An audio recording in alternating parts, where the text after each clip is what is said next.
ਜੀ ਪਹਾੜੀ ਪ੍ਰੋਗਰਾਮ ਚਨਾਰਾਂ ਦੀ ਛਾਂ ਵਿੱਚ ਅਸੀਂ ਗੱਲ ਕਰਦੇ ਹਾਂ ਕਿ ਸੁਨੋ FM ਕਸ਼ਮੀਰ ਨੈਟਵਰਕ ਦੀ ਜਾਨਬ ਤੋਂ ਪਾਕਿਸਤਾਨੀ ਕੌਮ ਨੂੰ ਮੁਬਾਰਕਬਾਦ। ਅੱਜ ਦਾ ਦਿਨ ਜਿਹੜਾ ਹੈ ਉਹ ਤਾਰੀਖ ਵਿੱਚ ਇੱਕ ਯਾਦਗਾਰ ਦਿਨ ਦੇ ਤੌਰ ਤੇ ਮਨਾਇਆ ਜਾ ਰਿਹਾ ਔਰ ਇਹ ਸੁਨਹਿਰੀ ਹਰੂਫ ਨਾਲ ਲਿਖਿਆ ਜੁਲ ਸੀ ਕਿ ਦੁਨੀਆ ਵਿੱਚ ਅਮਨ ਵਾਸਤੇ ਪਾਕਿਸਤਾਨ ਨੇ ਆਪਣਾ ਬੜਾ ਅਹਿਮ ਕਿਰਦਾਰ ਜਿਹੜਾ ਨਾ ਉਹ ਅਦਾ ਕੀਤਾ। ਅਮਰੀਕਾ ਔਰ ਈਰਾਨ ਦੇ ਦਰਮਿਆਨ ਵੀ ਜਿਹੜਾ ਨਾ ਅਹਿਮ ਸਾਲਿਸ ਦੇ ਤੌਰ ਤੇ ਮੁਜ਼ਾਕਰਾਤ ਜਿਹੜੇ ਨੇ ਔਰ ਮੁਆਹਦਿਆਂ ਤੇ ਦਸਤਖਤ ਜਿਹੜੇ ਹਨ ਨਾ ਉਸ ਵਿੱਚ ਪਾਕਿਸਤਾਨ ਦਾ ਇੱਕ ਅਹਿਮ ਕਿਰਦਾਰ ਜਿਹੜਾ ਨਾ ਉਹ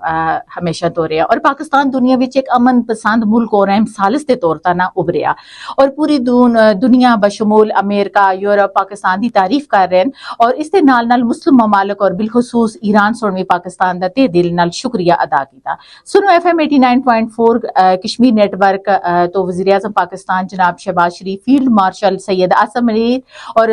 वजीर खारजा इसहाक डार को सलाम पेश कर दिया जिन्हां दियां अनथक काफशां दी वजह तो यह मायदा तय पाया और पाकिस्तान का नाम जड़ा ना दुनिया विच मजीद बुलंद होया।